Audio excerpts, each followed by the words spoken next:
Kevin Mitnick is known as the king of all hackers, with aliases like the Condor and the Dark Side Hacker. Mitnick's ploys stem back to his youth in the late 70s, where he began taking advantage of the system by tricking the Los Angeles bus transfer system to get free rides. As he aged, Mitnick found his gift for code and began hacking into big-name companies like Nokia, Motorola, IBM, and eventually the Pentagon. Millions of dollars of information passed through his hands before he was finally arrested in 1995. Hardly deterred, Mitnick went on the run from the FBI for 3 years and was the most wanted computer criminal of his time before he was sentenced to 4 more years in jail. Mitnick didn't consider what he was doing as hacking and referred to it politely as social engineering. At one point, a judge found him so threatening that he placed him in solitary confinement because he thought Mitnick could start a nuclear war by whistling codes into a payphone.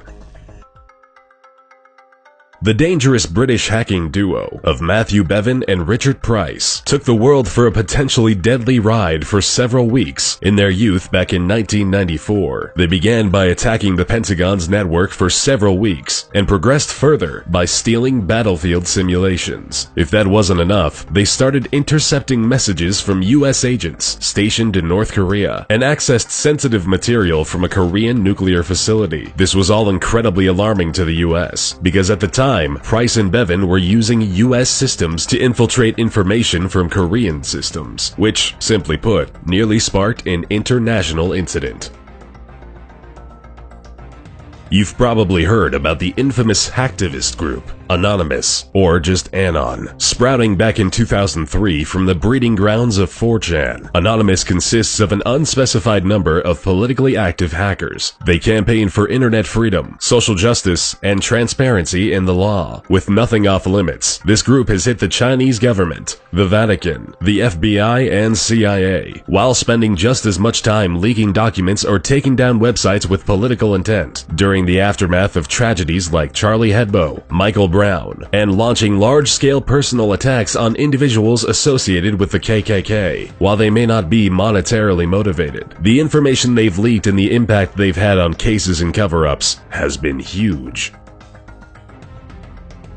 Little is known about Astra, which is the net alias of this notorious hacker who spent half a decade in the mid-2000s stealing high-profile weapons technology data and software. Astra would quickly sell this information to people and organizations across Brazil, South Africa, the Middle East, and the rest of the world. While no one knows how much money he was able to make or where it went, the damages he caused are estimated between $250 and $361 million. Strangely, even after all of the destruction caused, Astra was never publicly identified, even when Greek authorities arrested and detained this threatening hacker in 2008. Speculations and rumors say that he is a 58-year-old Greek mathematician and is serving 6 years in jail somewhere.